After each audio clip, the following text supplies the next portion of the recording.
বর্তমানে প্রায়শই দেখছি যে আপওয়ার্ক অ্যাকাউন্ট সাসপেন্ড হচ্ছে।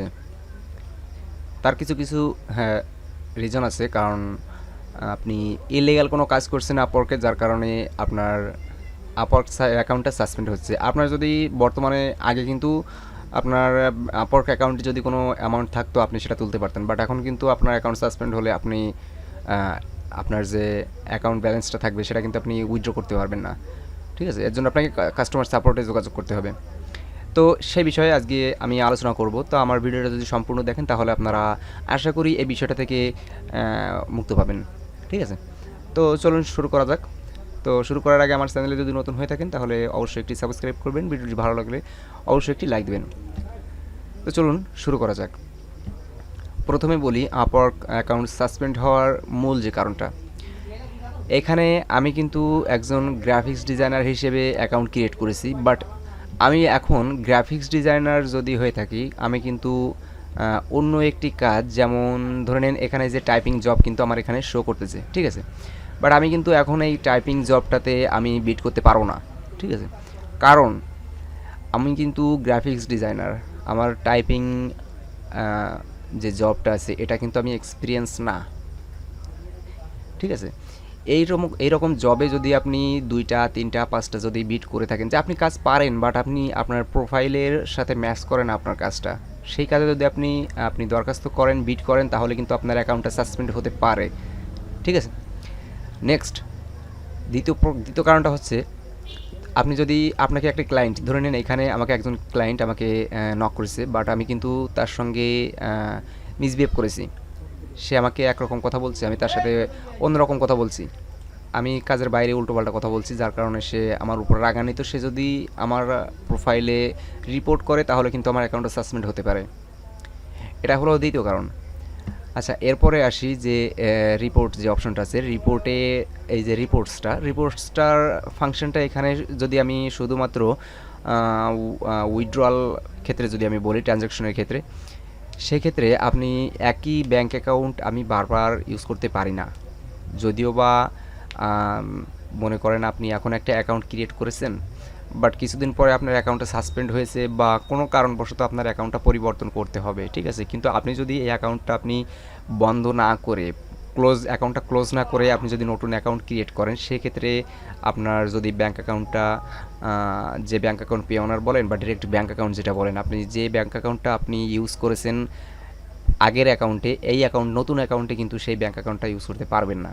ঠিক আছে, যদিও বা কিছু কিছু ক্ষেত্রে এটা প্রবলেম হয় না, বাট যখন আপনি একটু লেভেল আপ হবেন তখন কিন্তু আপনার এই বিষয়টা আপওয়ার খতিয়ে দেখে। এই কারণে কিন্তু আপনার অ্যাকাউন্টটা কিন্তু ডিসেবল হতে পারে, সাসপেন্ড হতে পারে। ঠিক আছে, আচ্ছা, এরপরে আরও একটি বিষয় আছে। বিষয়টা হচ্ছে, আপনার প্রথমে অ্যাকাউন্ট ক্রিয়েট করার সঙ্গে সঙ্গে আপনার প্রোফাইলটা তো সুন্দর করে তৈরি করবেন। অ্যাকাউন্টটা সুন্দর করে তৈরি করার পরে আপনার অ্যাকাউন্টটা কিন্তু অবশ্যই ভিডিও ভেরিফিকেশন হতে হবে। এখন ভিডিও ভেরিফিকেশন বলতে এখানে দেখুন ব্লু বেস ভেরিফিকেশনটা আছে। ব্লু বেস ভেরিফিকেশনটা কিন্তু তৈরি করার পরে আপনি যখন তৈরি করার পরে বলতে ভুল হবে, তৈরি করার সময় যদি আপনি বারবার যদি ভুল করেন, যেমন আপনার নামটা একটা দিলেন, আইডেন্টি কার্ডটা আরেকটা দিলেন, কিন্তু ফেসে আরেকজন আসলেন, এটা একটা কিন্তু ভুল। কারণ ধরে নিন আপনার এনআইডি কার্ড নাই, তাই বলে কি আপনি কাজ করতে পারবেন না? বিষয়টা তা না। বিষয়টা হচ্ছে কি, যে আপনি আপনার বাবার আইডেন্টি কার্ড ব্যবহার করবেন, বাট অ্যাকাউন্টটা কিন্তু আপনার নামে, কিন্তু ফেসে আসছেন আপনি। এক্ষেত্রে কিন্তু আপনার অ্যাকাউন্ট কিন্তু একবার জায়গায় দুইবার করার পরে কিন্তু এটা সাসপেন্ড হওয়ার সম্ভাবনা থাকে 99%। ঠিক আছে, এগুলো সবসময় মেনটেন করতে হবে। এখানে আরও একটি বিষয় হচ্ছে, আমি এখানে গ্রাফিক্স ডিজাইন হিসেবে আমি একটি প্রোফাইল কমপ্লিট করেছি, বাট এখানে যে আদার্স এক্সপিরিয়েন্সটা আছে, এখানে আদার্স এক্সপিরিয়েন্স আমি কিন্তু ফটোশপ, ব্যাকগ্রাউন্ড রিমুভ, তারপরে ফটো রিটাচ এডিটিং ইত্যাদি আছে। এগুলো কিন্তু ফটোশপ, ইলাস্ট্রেটর, এগুলো কিন্তু আপনার গ্রাফিক্স ডিজাইন রিলেটেড। আমি একটি ডিজাইন তৈরি করব, সেটা একটা কাজ। যেমন একটি লোগো ডিজাইন, ব্যানার ডিজাইন, বা ব্রোশার ডিজাইন, ক্যাটালগ ডিজাইন, এই বিভিন্ন যে ডিজাইনগুলো আমি তৈরি করব, এটা একটা জিনিস।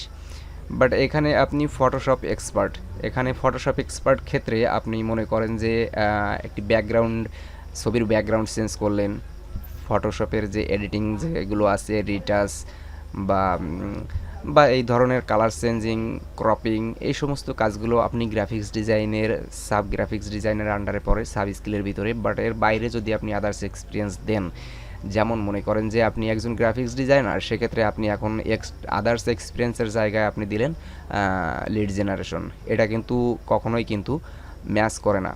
এই সমস্তগুলো যদি আপনি সঠিকভাবে মেনটেন করে একটা অ্যাকাউন্ট ব্যবহার করতে পারেন, তাহলে আপনার অ্যাকাউন্টটা কিন্তু সাসপেন্ড হবে না।